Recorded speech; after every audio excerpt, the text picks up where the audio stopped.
저 오늘 좀 솔직하게 말씀드릴게요. 약국에서 일하다 보면 지는 날이 있어요. 제가 지는 게 아니라 제 말이 지는 날이요. 손님분이 들어오셔서 이렇게 말씀하세요. 약사님, 유튜브에서 봤는데요. 이거 먹으면 연골이 재생된대요.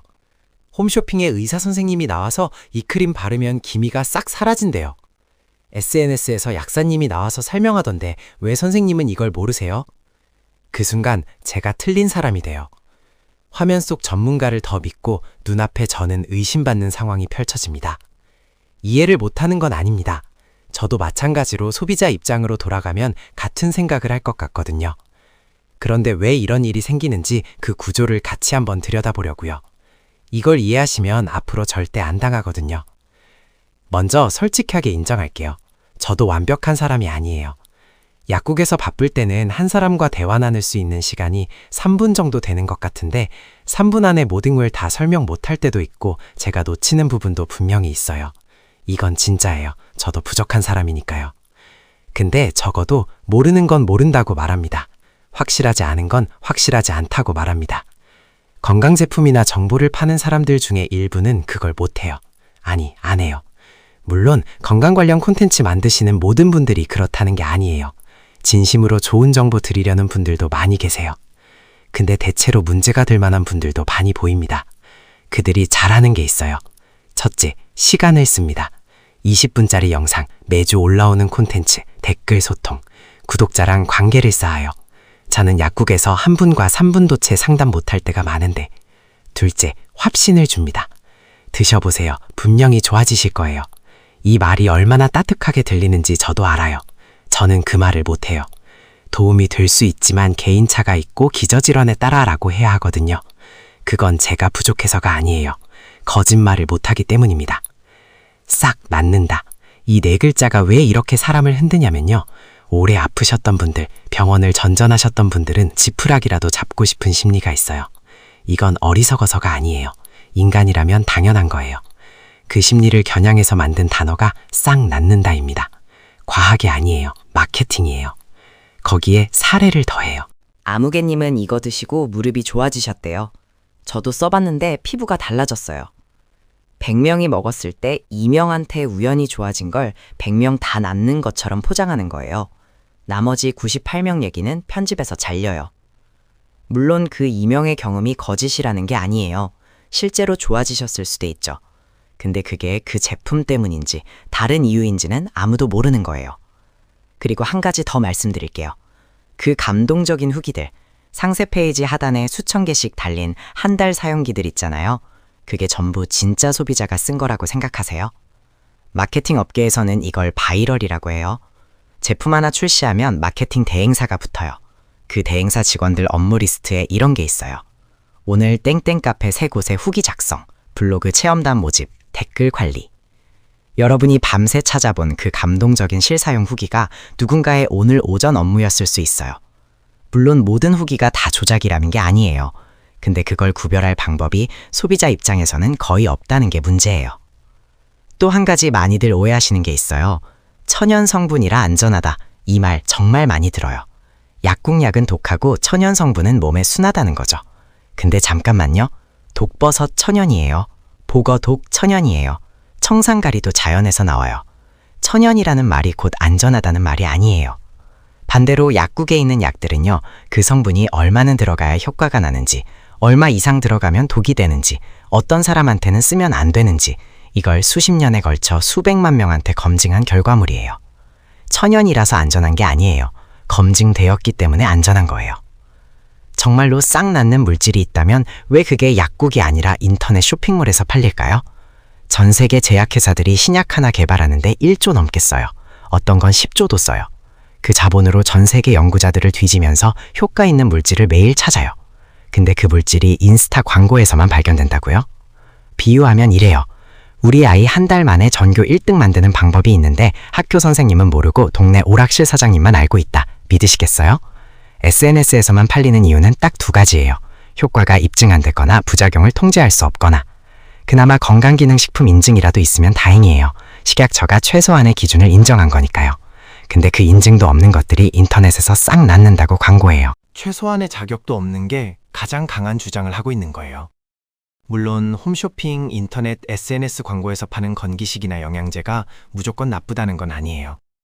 나쁠 확률이 너무 높다는 겁니다. 제품들마다 각자 역할이 있어요. 근데 그 역할이 치료가 아니라 보조라는 것도 알고 드셔야 합니다. 한 가지만 더요. 방송에 나오는 전문가 중 일부는 그 제품 원료사 자문이거나 본인 브랜드인 경우가 있어요. 모두가 그렇다는 게 아니에요. 근데 그 사람이 그 제품과 어떤 관계인지 한 번쯤 생각해 보시는 게 좋아요. 영양제와 건강 성분에는 유행이 있어요. 몇 년 전엔 이게 대세, 그 다음엔 저게 대세, 계속 돌아가면서 유행해요. 그때마다 TV에서는 이렇게 나와요. 최근 연구에서 땡땡 성분이 이러이러한 효과가 있을 수 있다는 결과가 나왔습니다. 이걸 방송에서 포장하면 기적의 성분 발견, 땡땡 하나면 다 해결이 돼요. 있을 수 있다랑 다 해결된다는 완전히 다른 말이에요. 그런 성분들이 수천, 수만 개예요. 그 중에서 수십 년의 임상 데이터가 쌓이고 부작용이 정리되고 반복적으로 효과가 확인돼서 살아남는 게 몇 개나 되겠어요. 1000개 중 1개도 안 돼요. 물론 그 1개가 될 수도 있겠죠. 시간이 지나면 진짜 효능이 입증돼서 의사 약사들이 다 쓰게 되는 성분이 나올 수도 있어요. 그 가능성을 완전히 부정하는 게 아니에요. 근데 문제는 각 발견된 성분은 어떤 부작용이 있는지 아직 모른다는 거예요. 탈리도마이드라고 들어보셨어요? 1950년대에 나온 약인데 처음엔 진짜 좋은 약인 줄 알았어요. 입덧 불면증에 효과가 있었고 부작용도 없어 보였어요. 그래서 임산부한테도 막 처방했어요. 근데 한참 뒤에 밝혀진 게 그 약을 먹은 임산부한테서 사지가 없거나 심각하게 변형된 아이들이 태어났어요. 전 세계적으로 수천 명이었어요. 이건 그 당시 의사들이 나쁜 사람이었던 게 아니에요. 몰랐던 거예요. 시간이 지나야만 알 수 있는 것들이 있어요. 지금 갓 나온 성분도 마찬가지예요. 지금 당장 괜찮아 보인다고 해서 안전하다는 보장이 없어요. 그래서 저 같은 약사들은 역사가 쌓인 성분, 살아남은 성분 위주로 말씀드리는 거예요. 보스웰리아 들어보셨죠? 실제로 연구가 꽤 있는 성분이에요. 근데 안에서도 유효 성분 함량이 충분해야 하고 그게 잘 보존되게 가공돼야 효과가 납니다. 보스웰리아가 유행하면 어떻게 되냐면 원료 출처도 불분명하고 유효 성분은 턱없이 낮으면서 포장만 번지르르하게 해서 보스웰리아 10+2 이런 식으로 대량 판매해요. 할인 잔뜩, 사은품 잔뜩 얹어주는 척하면서요. 보스웰리아를 파시는 모든 분들이 그렇다는 게 아니에요. 제대로 된 제품도 있어요. 근데 이름만 같고 내용물이 전혀 다른 제품들이 시장에 너무 많다는 거예요. 영양제 고르실 때 이름만 보지 마시고 유효 성분 함량이 표기되어 있는지 연구에서 쓰인 수준인지 확인하세요. 모르시면 약사한테 물어보세요. 그게 저희 하는 일이에요. 효과 없으면 말면 되지 뭐가 문제냐고 하실 수 있어요. 잃는 게 있어요. 3가지요. 첫째, 돈. 검증 안 된 성분이 프리미엄 포장 안에 들어가서 몇십만 원에 팔려요. 둘째, 치료 시기예요. 이게 더 심각해요. 6개월, 1년 동안 이것저것 드시다가 오시는 분들 약국에서 실제로 봐요. 그 사이에 병이 진행돼 있어요. 초기에 오셨다면 간단했을 게 훨씬 복잡해져 있는 경우를 여러 번 봤어요. 셋째, 영양제 과잉 섭취 문제예요. 유튜브에서 좋다는 거, 인스타에서 좋다는 거 하나씩 사 모으다 보면 어느 순간 하루에 영양제만 10씩 드시는 분들이 있어요. 본인은 건강관리 열심히 한다고 생각하시는 거예요. 근데 그게 사실은 간한테 매일 가혹한 전쟁을 치르게 하는 거일 수 있어요. 예를 들어 비타민 A는 지용성이라 몸에 쌓여요. 이게 과잉되면 간독성이 생겨요. 철분도 마찬가지예요. 부족하면 빈혈이지만 넘치면 간과 심장에 쌓여서 손상을 일으켜요. 칼슘을 고용량으로 드시는 분들은 신장 결석 위험이 올라가요. 각각 따로 보면 다 좋은 성분이에요.